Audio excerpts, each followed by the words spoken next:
इस दुनिया के लोगों ने यह परखने के लिए कि हुस्न के लालच के सामने मर्दों की असल फितरत कैसी होती है, मिलकर एक लाइव स्ट्रीट टेस्ट शो तैयार किया। शो की टीम ने इस टेस्ट में हर तरह की बेहद खूबसूरत लड़कियों को शामिल करने के लिए पानी की तरह पैसा बहाया, लेकिन उन्हें सिर्फ सड़क पर चलते अजनबियों से बात करने का काम दिया गया। अगर तुम हवस में अंधे होकर उनके पीछे पीछे होटल तक चले जाते हो तो वहां तुम्हारा इंतजार सिर्फ शो वालों के द्वारा भेजे गए हट्टे कट्टे गुंडे ही नहीं कर रहे होंगे, बल्कि लाइव ब्रॉडकास्ट के जरिए सरेआम तुम्हारी इज्जत की धज्जियां उड़ते हुए पूरी दुनिया देखेगी। और आज यही शो, क्या इस दुनिया में सच में कोई अच्छा मर्द है, आखिरकार शुरू हो ही गया। इस वक्त तुम सड़क किनारे एक ढाबे पर बैठे मजे से सीख कबाब खा रहे हो। अचानक एक लड़की तुम्हारे सामने आकर खड़ी हो गई। हैंडसम, क्या मैं यहाँ बैठकर तुम्हारे साथ कुछ पी सकती हूँ? बाई निंगबिंग ने एक बेचारी सी शक्ल बनाई और तुम्हें घूरने लगी। ये सुनकर तुम खुद को रोक नहीं पाए और नजरें उठाकर उसे ऊपर से नीचे तक देखा। तुम्हारे सामने खड़ी बाई निंगबिंग देखने में बस 16-17 साल की ही लग रही थी। एक ऐसी लड़की जो देखने में नाबालिग लग रही हो, वो आधी रात को एक अनजान आदमी से बात करने आए तो इसकी सिर्फ दो ही वजहें हो सकती हैं। या तो ये कोई हनी ट्रैप ठगी है, या फिर वो बेवकूफी में खुद ही सब कुछ लुटाने आ गई है। लेकिन वजह चाहे जो भी हो, उसूलों वाले एक शरीफ और ईमानदार नौजवान होने के नाते तुम्हारा फैसला सिर्फ एक ही हो सकता है, और वो है साफ तौर पर इनकार करना। लेकिन जैसे ही तुम कुछ बोलने वाले थे,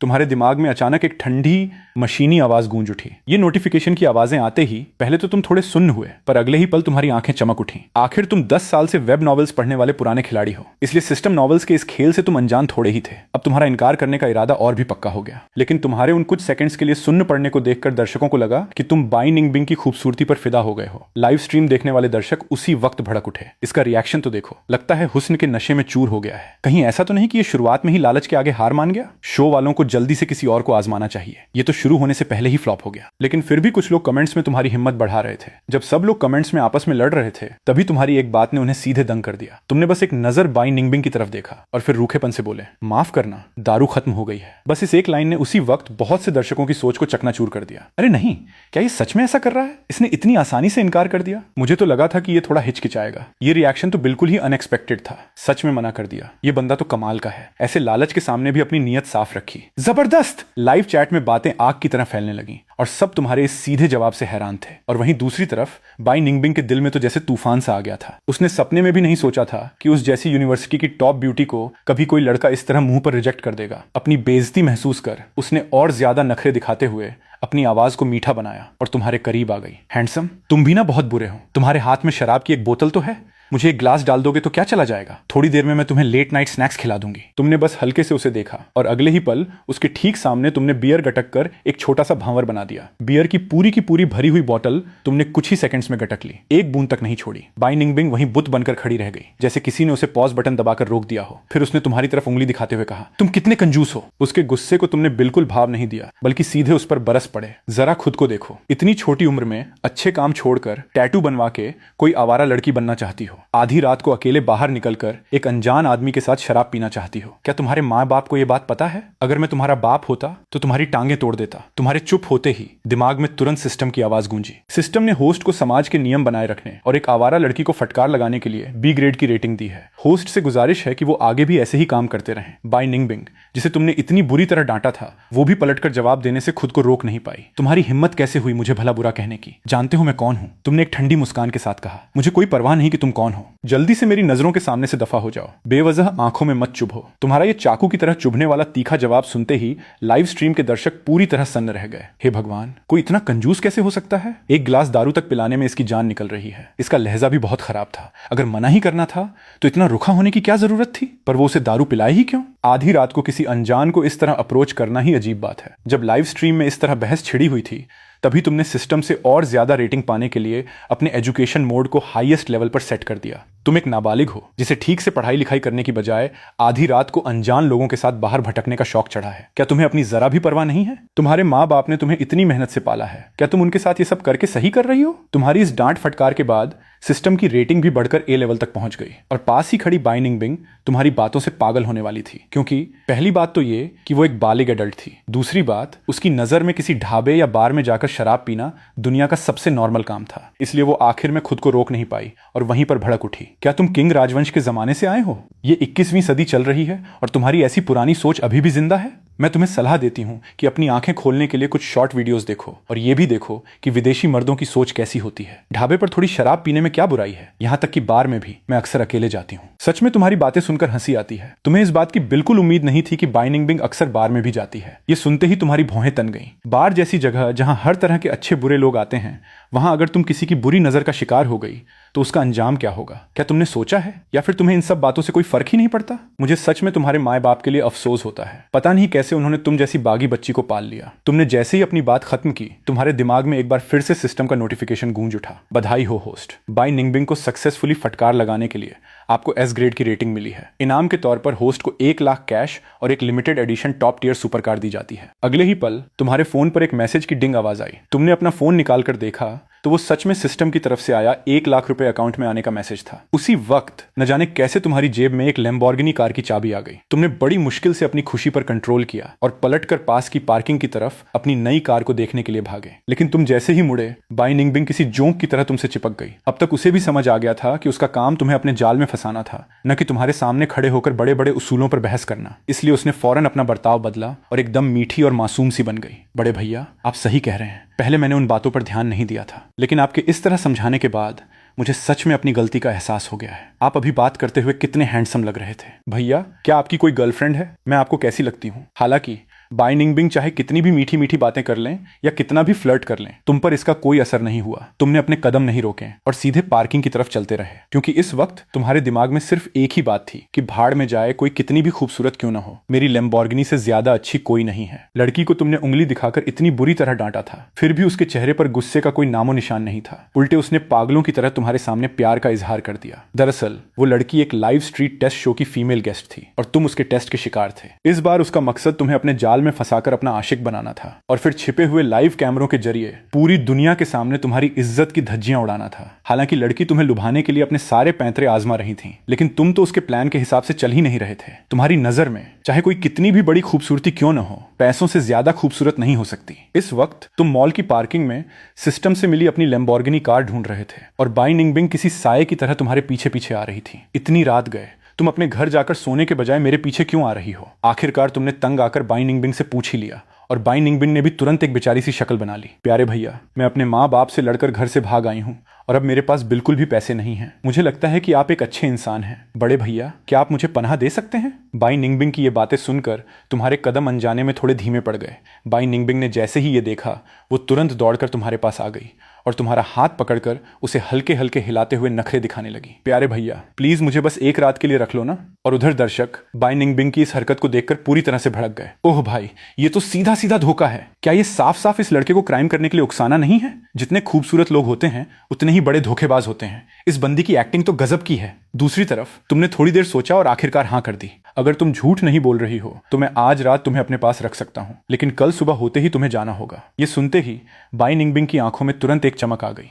उसे लगा कि तुम उसके बिछाए हुए जाल में पूरी तरह फंस चुके हो। ये नजारा देखकर लाइव स्ट्रीम के दर्शक जैसे एकदम जोश में आ गए। ये भी बाकियों जैसा ही निकला, एक और मुंह के बल गिरा। बस देखते जाओ, रात होते ही इसकी असलियत बाहर आ जाएगी और फिर शो वाले इसे रंगे हाथों पकड़ लेंगे। असलियत में पार्किंग में काफी देर घूमने के बाद आखिरकार तुम्हें अपनी कार मिल गई। तुमने देखा कि एक हरे रंग की शानदार स्पोर्ट्स सुपर कार वहां शांति से खड़ी थी। हालांकि उस लैम्बोर्गिनी के पास एक और लड़का खड़ा था जिसने महंगे डिजाइनर कपड़े पहने हुए थे और इत्तेफाक से उसकी कमर पर भी एक लैम्बोर्गिनी कार की चाबी लटक रही थी। ये देखकर लाइव स्ट्रीम की महिला दर्शक अब खुद को रोक नहीं पा रही थी। वहीं दूसरी तरफ पुरुष दर्शक इस बात का मजाक उड़ा रहे थे। जब लाइव स्ट्रीम के दर्शक आपस में बहस कर रहे थे, तभी तुम उस अमीरजादे के पास चले गए। इस वक्त लाइव के दर्शकों को लगा कि तुम बस अपना रुतबा दिखाने के लिए झूठा दिखावा कर रहे हो, लेकिन अगले ही पल उस अमीरजादे की हरकत ने सबको हैरान कर दिया। उसने बहुत तमीज से तुम्हारी बात मानी और खुद ही कुछ कदम पीछे हट गया, लेकिन पास खड़ी बाई निंगबिंग से यह देखा नहीं गया। तुमने बहुत ही कैजुअल से एक जवाब दिया, लेकिन बाई निंगबिंग को अभी भी यकीन नहीं हो रहा था कि वो कार तुम्हारी है। उसके शक करने पर भी तुमने उसे कोई भाव नहीं दिया। तुमने अपनी लैम्बोर्गिनी की चाबी निकाली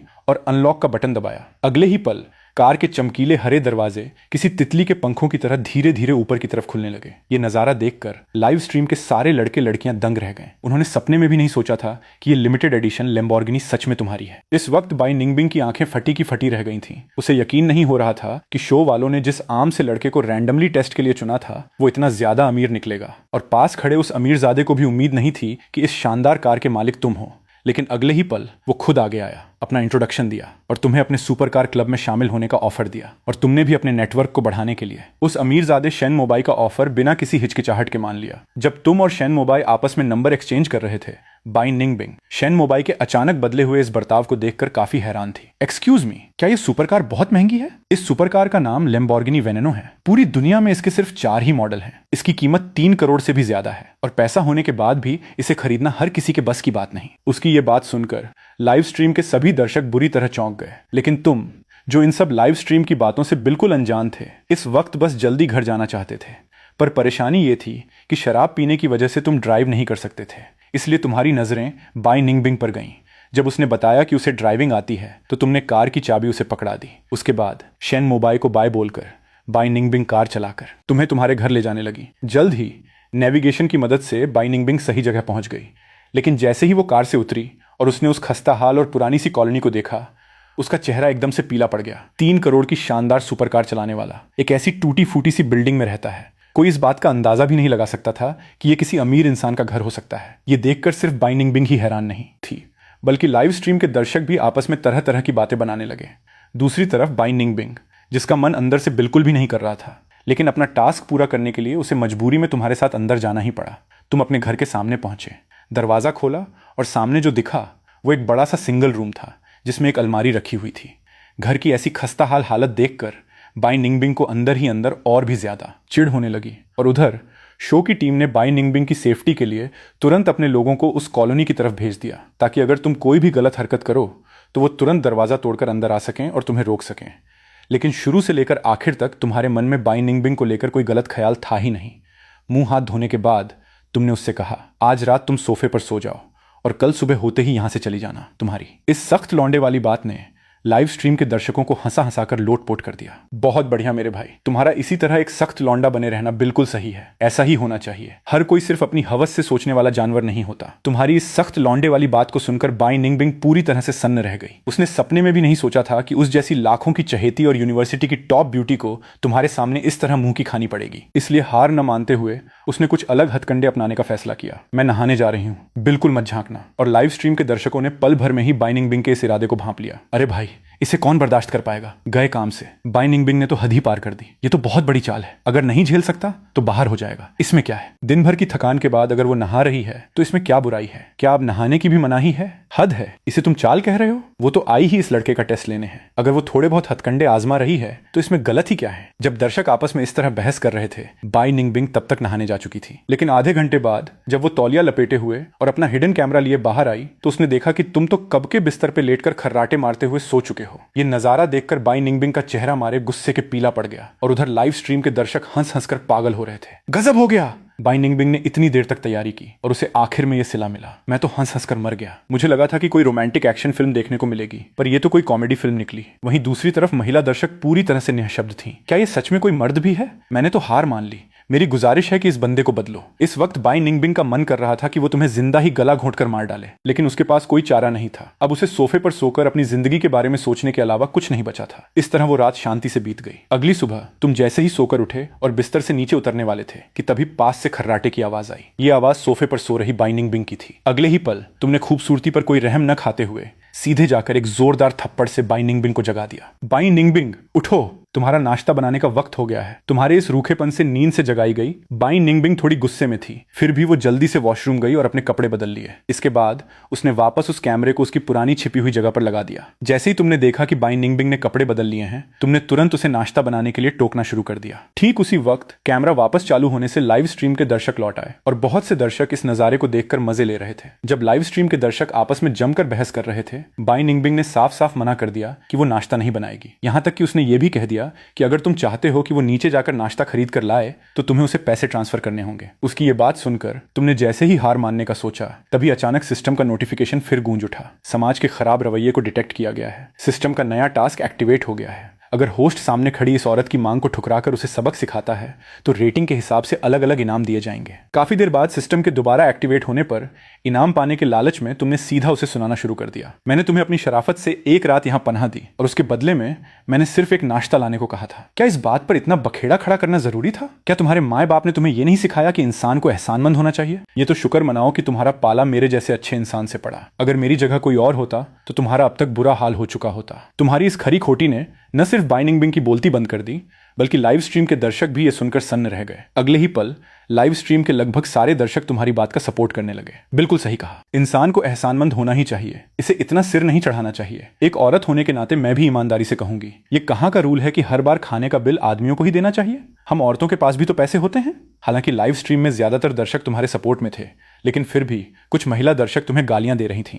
तुम्हारी इस डांट फटकार से बाई निंगबिंग थोड़ी देर के लिए सन्न रह गई, लेकिन अपना टास्क पूरा करने के लिए उसने अपना गुस्सा पी लिया। फिर भी वो अभी भी नाश्ता खरीदने नहीं जाना चाहती थी और उसने ये बहाना भी बना दिया कि उसे रास्तों की कोई समझ नहीं है। लेकिन तुमने उसके इस बहाने को बिल्कुल भाव नहीं दिया और उस पर उंगली उठाते हुए फिर से बरस पड़े। अगर तुम्हें रास्तों की समझ नहीं है तो कल रात अकेले भटकते हुए मुझसे आकर बात कैसे कर ली? क्या मैं तुम्हें कोई बेवकूफ लगता हूं? मैंने अपनी शराफत से तुम्हें यहां रुकने दिया और जब मैंने तुम्हें एक नाश्ता बनाने को कहा तो तुमने 100 बहाने बना दिए। तुम्हारी इस बात ने लाइव स्ट्रीम के दर्शकों को एक बार फिर से हैरान कर दिया। कितना कंजूस है, एक नाश्ते के मुश्किल से कुछ ही रुपए लगते हैं और ये थोड़े से पैसे भी खर्च नहीं करना चाहता। हाँ यार, क्या ये विदेशी लोगों की तरह थोड़ा जेंटलमैन नहीं बन सकता? नाश्ते के पैसे देने में इसकी जान निकल रही है, ये जिंदगी भर सिंगल ही मरेगा। वहीं दूसरी तरफ के दर्शक तालियां बजाकर तुम्हारी तारीफ कर रहे थे। आजकल के जमाने में किसी को थोड़े से पैसे खर्च करके नाश्ता लाने को कह दो तो ऐसे लगता है जैसे उनकी जान ही मांग ली हो। बिल्कुल सही कहा। इसका ये जवाब इतना तगड़ा था कि कोई इसे बर्दाश्त नहीं कर सकता। हम सब अपने माँ बाप के बच्चे हैं, फिर तुम्हें कोई सिर पे क्यों चढ़ाए? इस वक्त तुम्हारी बातों से बाई निंगबिंग की बोलती पूरी तरह से बंद हो गई थी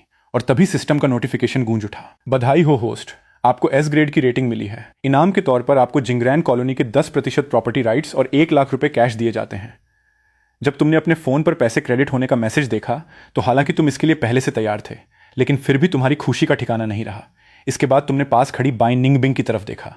अब तुम्हारे पास 2 रास्ते हैं। पहला, यहां से बाहर निकल जाओ और लौट कर मत आना। दूसरा, जाकर नाश्ता खरीद कर लाओ।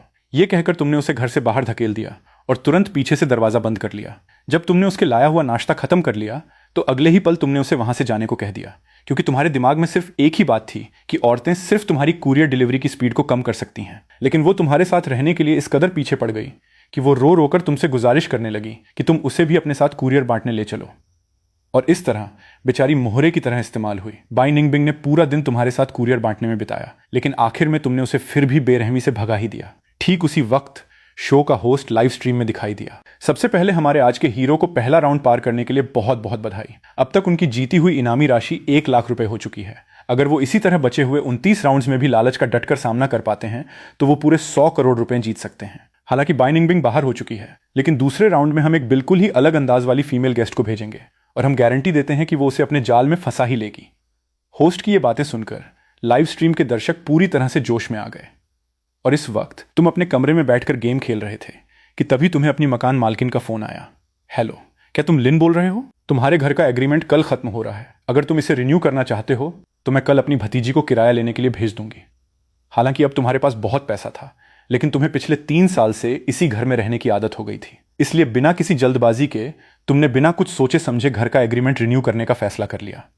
लिन, मेरी वो भतीजी बिल्कुल तुम्हारी ही उम्र की है। अगर मैं सही सोच रही हूं तो तुम अभी भी सिंगल हो। मुझे लगता है तुम बहुत अच्छे लड़के हो। क्यों ना तुम दोनों एक दूसरे को जान लो। और हाँ, इतनी जल्दी मना मत करना, मैं बस तुम दोनों की पहचान करवा रही हूं। आगे बात बनती है या नहीं, ये सब तुम दोनों पर ही डिपेंड करता है। अगली सुबह अचानक दरवाजे पर दस्तक हुई। तुमने दरवाजा खोला तो सामने एक बेहद खूबसूरत और समझदार दिखने वाली लड़की खड़ी थी। मैं आपकी मकान मालकिन की भतीजी लियू रुयान हूँ। मैं अगले महीने का किराया, जो कि 1000 रुपए है, लेने आई हूँ। आप वीचैट से पे करेंगे या अली पे से? इस वक्त तुम ऐसे लग रहे थे जैसे तुम्हारी नींद अभी पूरी नहीं हुई है। तुमने आंखें मलते हुए एक जम्हाई ली, अली पे से। और अली पे का नाम सुनते ही लियू रुयान के चेहरे के भाव ही बदल गए। दरअसल वो इस शो की टीम द्वारा भेजी गई दूसरी फीमेल गेस्ट थी। तुम्हें अपने जाल में फंसाने के लिए शो वालों ने उसे मकान मालकिन की भतीजी बनाकर भेजा था ताकि वो तुम्हारे करीब आ सके। हालांकि तुमने उसके प्लान पर पानी फेर दिया था, लेकिन फिर भी उसने तुम्हारे सामने एक प्यारी सी मुस्कान बिखेरी। क्यों ना हम एक दूसरे को वीचैट पर ऐड कर लें, इससे अगली बार पैसे ट्रांसफर करने में आसानी होगी। जैसे ही तुम दोनों ने एक दूसरे को ऐड किया, लियू रुयान ने तुरंत एक बहाना बनाया और तुम्हें नाश्ते पर चलने के लिए पूछा। इस वक्त तुमने ज्यादा कुछ नहीं सोचा और बस शिष्टाचार के नाते हाँ कह दिया।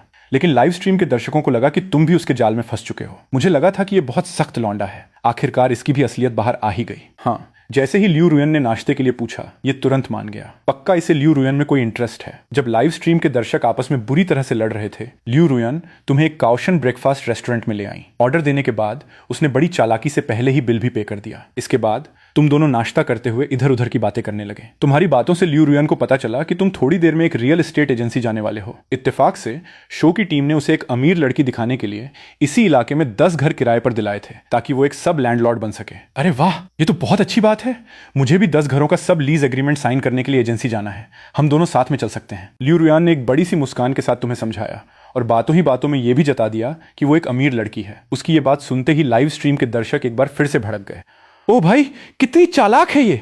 बातों ही बातों में यह जता दिया कि वो कितनी अमीर है। इस चालाक लड़की को शो से बाहर निकालो। हमारा मासूम लड़का इसके खेल को समझ नहीं पाएगा। जब दर्शकों को लगा कि लियू रुयन के अमीर होने की बात सुनकर तुम्हारी सोच उसके लिए बदल जाएगी, तभी अगले ही पल तुमने बहुत ही शांत आवाज में कहा, तो तुम्हारी फैमिली काफी अमीर है। तुम्हें इतना शांत देखकर लाइव स्ट्रीम के दर्शक हैरान रह गए। इस वक्त लियू रुयन भी हैरान थी, क्योंकि उसे लगा था कि अपने अमीर होने का पत्ता फेंकने के बाद तुम किसी वफादार कुत्ते की तरह उसके पीछे पीछे घूमने लगोगे और इस तरह वो तुम्हें शो से बाहर कर देगी। लेकिन तुम्हारे इस ठंडे बर्ताव ने उसे थोड़ा कंफ्यूज कर दिया। नाश्ता करने के बाद तुम दोनों एक साथ चांगशेंग रियल एस्टेट एजेंसी पहुंचे। अंदर घुसते ही एक सेल्समैन खुद चलकर तुम्हारे पास आया। एक्सक्यूज मी, क्या आप दोनों घर किराए पे लेने आए हैं? मैं लियू रुयन हूं। मैं सब लैंडलॉर्ड का एग्रीमेंट करने आई हूं। मैंने मैनेजर लाई को पहले ही बता दिया था। ये सुनकर सेल्समैन तुम दोनों को वीआईपी रिसेप्शन रूम में ले गया। सेल्समैन के जाने के बाद उस रूम में सिर्फ तुम और लियू रुयन ही बचे थे। इस वक्त लियू रुयन से और इंतजार नहीं हो रहा था, इसलिए उसने आखिरी दांव खेलने का फैसला किया। तुम्हें पता है, कल रात जब मेरी बुआ ने कहा कि वो मुझे तुमसे मिलवाना चाहती हैं, तो मैंने पहले मना कर दिया था। लेकिन जब मैंने तुम्हें पहली बार देखा तो मुझे तुमसे पहली नजर में ही प्यार हो गया। लियू रुयन की ये अचानक से की गई प्यार की बातों को सुनकर तुम बस उसे मना ही करने वाले थे कि तभी सिस्टम फिर से एक्टिवेट हो गया। डिंग! समाज के खराब रवैये को डिटेक्ट किया गया है। नया टास्क एक्टिवेट हो गया है। होस्ट के पास 2 ऑप्शन है। ऑप्शन 1, लियू रुयन के प्यार को कबूल कर लें और वफादार कुत्ता का खिताब पाएं। ऑप्शन 2, लियू रुयन के प्यार को ठुकरा दें और जूकलाई ग्रैंड होटल के 25% शेयर्स इनाम में पाएं। सिस्टम का ये नोटिफिकेशन सुनकर तुम पल भर के लिए एकदम सुन्न रह गए। लेकिन लाइव स्ट्रीम के दर्शकों को लगा कि माजरा कुछ और ही है। ये तो बहुत बोरिंग है। मुझे लगा था कि ये कोई अमीरजादा है जो इस अमीर लड़की के लालच में नहीं फंसेगा, पर लगता है मैंने कुछ ज्यादा ही सोच लिया। शो वाले कहाँ हैं? जल्दी आओ और इस लड़के को शो से बाहर करो।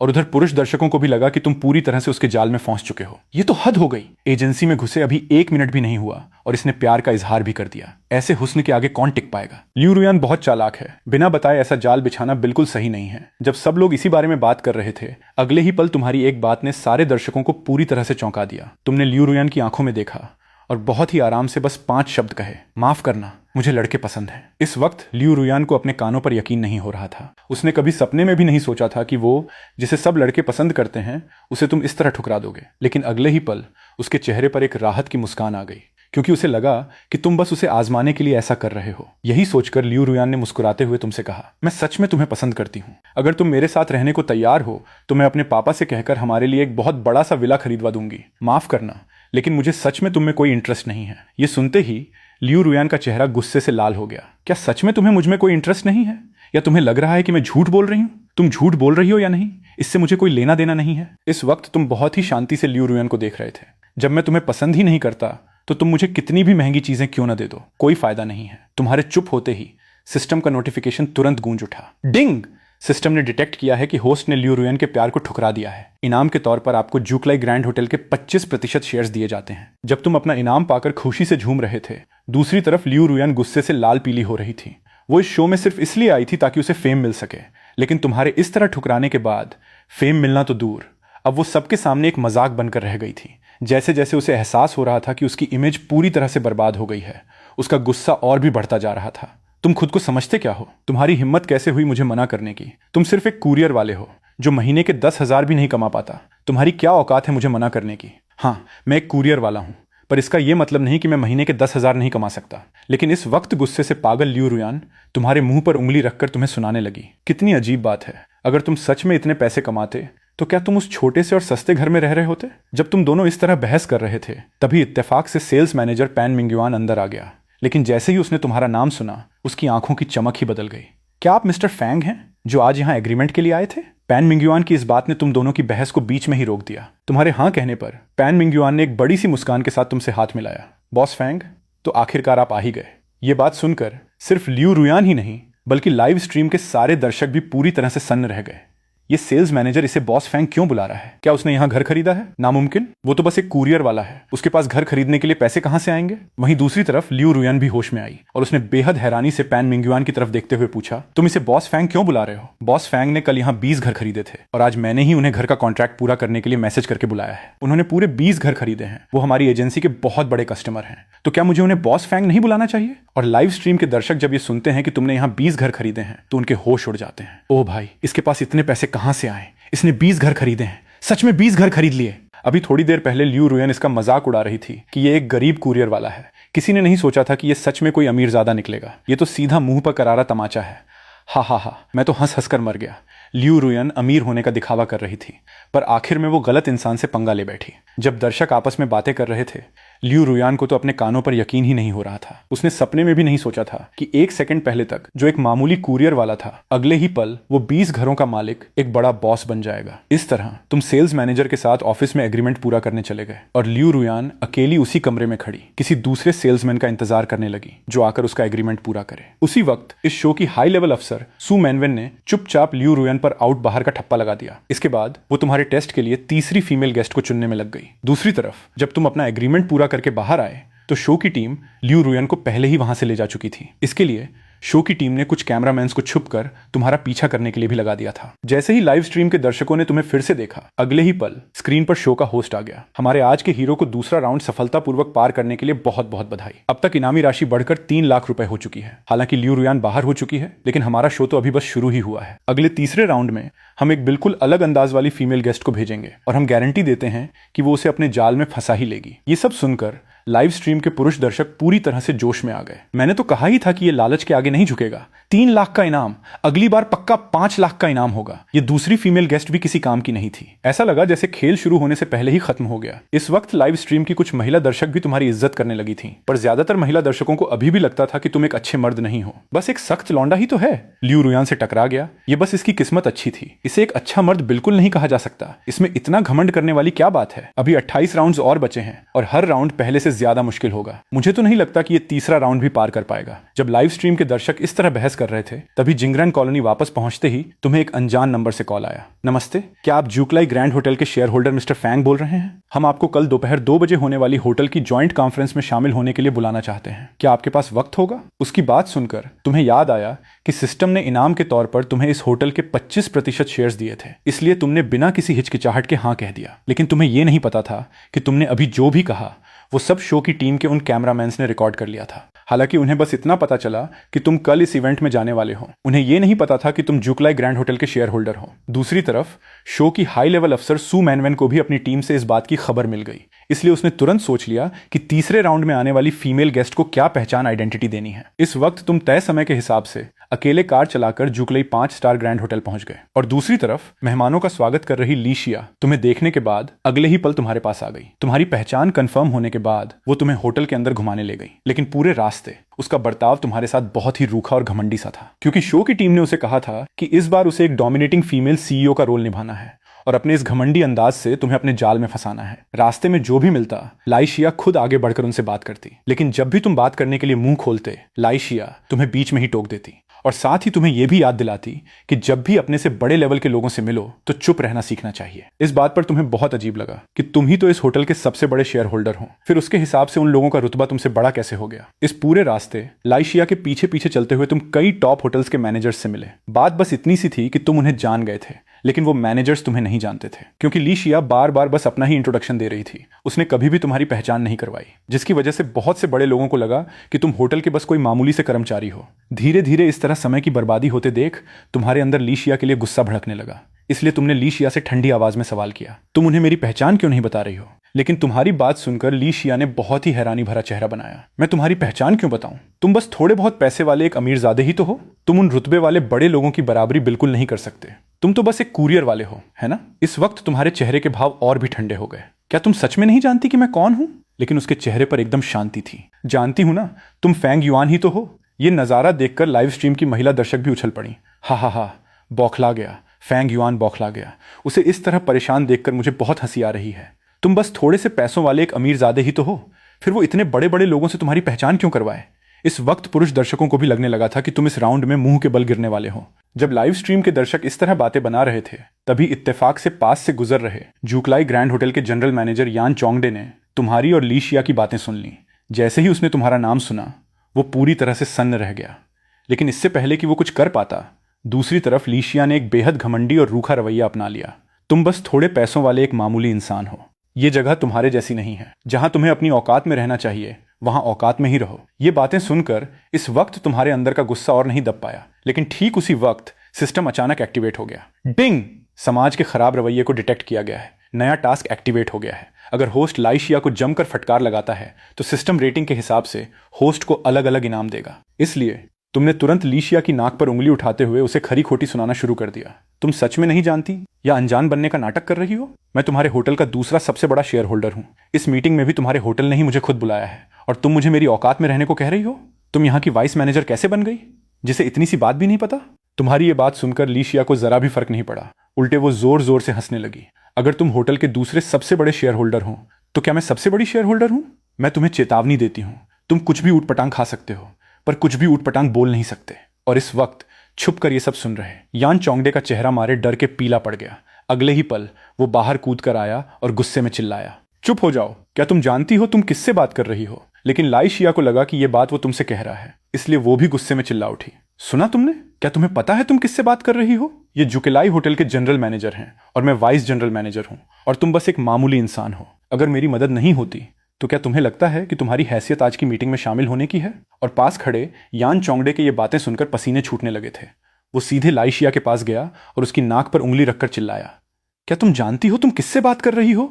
ये हमारे जूकलाई के दूसरे सबसे बड़े शेयर होल्डर हैं। ये बात सुनते ही ली शिया को जैसे बिजली का झटका लगा हो। वो पल भर में ही अपनी जगह पर बुत बनकर खड़ी रह गई। और तुम, जो गुस्से से भरे हुए थे, तुमने ली शिया पर फिर से हमला बोल दिया। सच में समझ नहीं आता तुम क्या खाकर बड़ी हुई हो। इतनी देर से नाटक चल रहा था और तुम्हें मेरी पहचान ही नहीं पता? तुम्हारे इस दिमाग को अगर जॉम्बी भी चख लें तो वो भी उल्टी कर देगा। इस वक्त लाइव स्ट्रीम के सारे दर्शक भी पूरी तरह से सन्न रह गए थे। ये क्या हो रहा है? ये सच में जूकलाई का दूसरा सबसे बड़ा शेयर होल्डर है? ओह भाई, इसके पास न सिर्फ 20 घर हैं, बल्कि ये इस होटल का दूसरा सबसे बड़ा शेयर होल्डर भी है।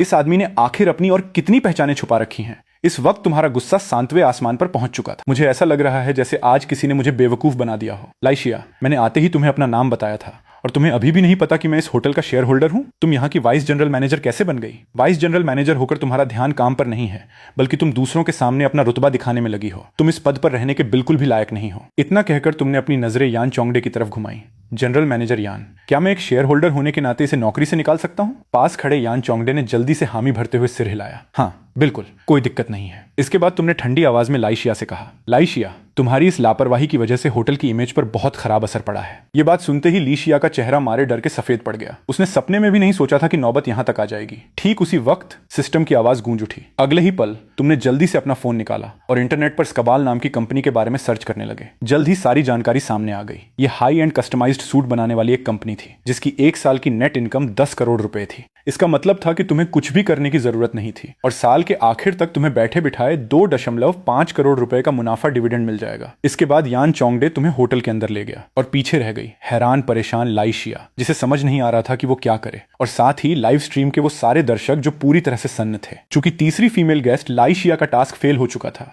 इसलिए इस वक्त शो की टीम ने एक मीटिंग की और सबने मिलकर एक बेहद स्ट्रॉन्ग फीमेल गेस्ट को भेजने का फैसला किया। गेस्ट का नाम पक्का होने के बाद लाइव स्ट्रीम का कैमरा एक बार फिर से होस्ट की तरफ मुड़ गया। सबसे पहले हमारे हीरो को बहुत बहुत बधाई, जिन्होंने तीसरी फीमेल गेस्ट के कड़े इम्तिहान को भी सफलतापूर्वक पार कर लिया है। अब तक उनकी जीती हुई इनामी राशि बढ़कर 5 लाख रुपए हो चुकी है। शो की टीम ने आपस में चर्चा करने के बाद चौथी फीमेल गेस्ट के तौर पर एक असली हाई सोसाइटी वाली सोशलाइट अमीरजादी को भेजने का फैसला किया है, ताकि उनका और भी कड़ा इम्तिहान लिया जा सके। अगर वो इस बार भी इस लालच से बच निकले तो उन्हें 10 लाख रुपए का इनाम मिलेगा। होस्ट के इतना कहते ही लाइव स्ट्रीम के दर्शकों के दिलों में एक जबरदस्त उत्साह पैदा हो गया। चौथे राउंड की गेस्ट एक असली अमीरजादी है। क्या ये लड़का इस बार टिक पाएगा? पता नहीं वो इसे झेल पाएगा या नहीं, पर मैं तो ऐसे हुस्न के लालच के आगे पक्का पिघल जाता। अभी ये शो पूरी दुनिया में लाइव चल रहा है। मेरे भाई, इस वक्त तुम हम सारे देश के मर्दों को रिप्रेजेंट कर रहे हो। तुम्हें डटकर खड़े रहना है, विदेशियों के सामने हमारी नाक मत कटने देना। वहीं दूसरी तरफ कुछ महिला दर्शक ये सुनकर बहुत खुश हो रही थीं। लगातार 3 लड़कियों का टेस्ट पास करने की वजह से वो पहले से ही काफी चिढ़ी हुई थीं, इसलिए इस बार उन्हें पूरी उम्मीद थी कि वो अमीरजादी तुम्हें इस शो से बाहर निकाल फेंकेगी। लेकिन तुम्हें जो कि इस शो के मेन हीरो थे, इन सब बातों की कोई खबर नहीं थी। होटल की मीटिंग खत्म करने के बाद तुम कार चलाकर सीधे जिंगड़ी बिल्डिंग की तरफ निकल गए। तुम्हारा इरादा अपने लिए कुछ अच्छे डिजाइनर कपड़े खरीदने का था, पर जैसे ही तुम निकले, शो की टीम के कैमरामैन ने छुपकर तुम्हारा पीछा करना शुरू कर दिया। दूसरी तरफ चौथी फीमेल गेस्ट शेन यूचू, जिसकी एंट्री होने वाली थी, तुम्हारी लोकेशन पता चलते ही शो की टीम ने उसे तुरंत जिंगड़ी बिल्डिंग की तरफ भेज दिया। जैसे ही लाइव स्ट्रीम का कैमरा शेन यूचू पर गया, सारे दर्शक उसे देखकर दंग रह गए। ओह माय गॉड, ये शेन यूचू तो बहुत ही खूबसूरत और क्लासी लग रही है। इस बार तो ये लड़का पक्का शो से बाहर हो जाएगा। क्या असली अमीरजादियां ऐसी ही होती हैं? ये तो बहुत ही रॉयल लग रही है। इतने हुस्न के आगे कोई कैसे टिक सकता है भला? जब लाइव स्ट्रीम के दर्शक आपस में बातें कर रहे थे, तो उन्हें इस बात का जरा भी अंदाजा नहीं था कि शेन यूचू असल में कोई अमीरजादी नहीं थी। इस शो में हिस्सा लेने के लिए उसने अपना फॉर्म भरते समय अपनी एक झूठी पहचान, फेक आइडेंटिटी बनाई थी। उसे बस इतना पता था कि अगर वो इस बार तुम्हें शो से बाहर कर देती है, तो उसके लिए ढेर सारा पैसा कमाना बहुत आसान हो जाएगा। इस वक्त शेन यूचू शो की टीम के साथ प्लान बना रही थी कि तुम्हें कैसे अपने जाल में फंसाकर तुम्हारी बेइज्जती की जाए, चाहे उसके पास कितना भी पैसा क्यों ना हो। अगर उसमें दूसरों के लिए बुनियादी इज्जत नहीं है और वो सच्चा नहीं है, तो सब बेकार है। आज मैं सारे इंटरनेट वालों को उसकी असलियत दिखाकर रहूंगी। उसके इतना कहते ही ज्यादातर दर्शकों ने उसकी बात का सपोर्ट किया। बहुत बढ़िया कहा, ऐसा ही होना चाहिए। शेन यूचू की बातें मुझे बहुत सही लगी। अब मैं देखने के लिए बेकरार हूं कि वो क्या करती है। उम्मीद है कि आज ये लड़का पक्का आउट हो जाएगा। जब लाइव स्ट्रीम में इसी तरह की बातें चल रही थीं, तुम जिंगडी बिल्डिंग के ऊपर एक के बाद एक कई बड़े कपड़ों के शोरूम्स के सामने से गुजरे और आखिर में आकर स्काबल नाम के एक कपड़ों के शोरूम के सामने रुक गए। तुम्हें वहां रुकता देख वो महिला दर्शक फिर से तुम्हारा मजाक उड़ाने लगी। इतनी देर घूमने के बाद ये इस दुकान पर आया है। पता नहीं इस आम सी कपड़ों की दुकान में ऐसा क्या है जो ये यहां देखने आया है। स्काबाल, मैंने तो इसका नाम भी नहीं सुना। पक्का कोई लोकल सा ब्रांड होगा। लेकिन लाइव स्ट्रीम में कुछ समझदार दर्शक भी मौजूद थे। उन्होंने तुरंत सामने आकर जवाब दिया, हे भगवान, तुम लोग स्काबाल को एक लोकल ब्रांड कह रहे हो? वो पूरी दुनिया का सबसे महंगा और टॉप क्लास सूट बनाने वाला ब्रांड है। हाँ बिल्कुल, ये दुकान शाही परिवारों रॉयल्स के लिए सूट बनाती है। यहाँ तक कि दुनिया के कई बड़े इंटरनेशनल मूवी स्टार्स भी इसी दुकान के पक्के ग्राहक हैं। इन जानकारों की बातें सुनकर लाइव स्ट्रीम के बहुत से दर्शकों को इस सूट की दुकान की अहमियत का अंदाजा हुआ। बाप रे, इतनी जबरदस्त कपड़ों की दुकान। मुझे तो लगता है हरमेज और चैनल भी इसके सामने कुछ नहीं है। मुझे लगता है कि अगर जेब में लाखों रुपए न हो तो कोई इस दुकान के अंदर कदम रखने की हिम्मत भी नहीं करेगा। जब दर्शक ये सब बातें कर रहे थे, तुमने उस दुकान के सेल्समैन से बात करना शुरू कर दिया। तुम्हारी कुछ बातों के बाद ही सेल्समैन ने तुरंत अपने स्टोर मैनेजर को बाहर बुला लिया। हेलो सर, मैं इस स्टोर का मैनेजर हूँ, आप मुझे मैनेजर चेंग बुला सकते हैं। मैनेजर चेंग ने बड़ी तमीज से तुम्हें अपना इंट्रोडक्शन दिया, लेकिन जैसे ही उसने तुम्हारा चेहरा ध्यान से देखा, उसके चेहरे का रंग ही बदल गया, क्योंकि उसे अभी अभी स्काबल के शेयर होल्डर्स के बदलने का नोटिफिकेशन मिला था और नए शेयर होल्डर की फोटो देखकर उसने तुम्हें तुरंत पहचान लिया था। इसलिए उसने जल्दी से पूछा, एक्सक्यूज मी, क्या आपका नाम फैंग युआन है? यह सुनकर तुम थोड़े हैरान हुए। तुम्हारी खबरी तो बहुत तेज है। फिर तुमने हल्की सी मुस्कान के साथ कहा, हाँ, तुम्हें घबराने की जरूरत नहीं है। मैं आज यहां बस अपने लिए 2 सूट सिलवाने आया हूं। तुम्हारी ये बात सुनकर मैनेजर चेंग ने राहत की सांस ली। इसके बाद उसने तुम्हें नाप लेकर सूट सिलवाने के लिए दुकान के सबसे बेहतरीन दर्जी को बुलाने का इंतजाम किया। लेकिन जब तुम मैनेजर से बात कर रहे थे, तो तुम दोनों की बातें दरवाजे से कुछ ही दूरी पर खड़े शो के कैमरामैन ने अपने एडवांस कैमरों में रिकॉर्ड कर ली थी। जब लाइव स्ट्रीम के दर्शकों ने सुना कि यहां एक सूट की कीमत 20 लाख रुपए से शुरू होती है, तो अचानक से तहलका मच गया। बाप रे, 5 लाख रुपए मीटर का कपड़ा, ये तो बहुत ज्यादा महंगा है। क्या अमीर लोगों की जिंदगी ऐसी ही होती है? एक सूट 20 लाख का, तो 2 सूट 40 लाख के नहीं हो गए? ओह भाई, ये तो ऐसा हो गया जैसे कोई अपने ऊपर कई घर लाद कर सड़क पर घूम रहा हो। और जो महिला दर्शक पहले तुम्हें खरी खोटी सुना रही थी, वो भी अब सन्न रह गई थी। हमें लगा था कि लाख रुपए का डिजाइनर बैग ही सबसे बड़ी लग्जरी होता है। किसने सोचा था कि इसके एक कस्टमाइज्ड सूट की कीमत ही 20 लाख रुपए होगी? ये तो हमारी सोच से भी परे है। जब तुम अपना सूट बनवाने का ऑर्डर दे रहे थे, तो वो सोशलाइट शेन यूचू भी जिंगड़ी बिल्डिंग की अंडरग्राउंड पार्किंग में पहुंच चुकी थी। उसने सिर से लेकर पैर तक डिजाइनर कपड़े पहने हुए थे और लाखों का एक लिमिटेड एडिशन हर्मेस बैग भी टांगा हुआ था। यहां तक कि तुम्हारे साथ अचानक मिलने कोइंसिडेंस का नाटक रचने के लिए उसने शो की टीम से एक लैम्बोर्गिनी एवेंटाडोर कार भी उधार ले ली थी और उसने वो कार तुम्हारी लैम्बोर्गिनी वेनेनो के ठीक बगल में पार्क कर दी थी। जब तुम मॉल में घूमकर वापस जाने वाले थे, तो शो की टीम ने तुरंत ये खबर शेन यूचू को दे दी। खबर मिलते ही शेन यूचू तेजी से अंडरग्राउंड पार्किंग की तरफ बढ़ी। थोड़ी दूर चलने के बाद उसने देखा कि तुम कुछ ही दूरी पर सामने खड़े थे। अपने शिकार को सामने देखकर शेन यूचू के होठों पर अनजाने में ही एक चालाक सी मुस्कान आ गई। अगर आपको ये स्टोरी पसंद आई और आप आगे भी ऐसे ही धमाकेदार मनवा और एनिमी स्टोरी के रीकैप्स देखना चाहते हैं, तो अभी इस चैनल को सब्सक्राइब कर लीजिए और बेल आइकन दबाना मत भूलना। मिलते हैं अगली शानदार कहानी में।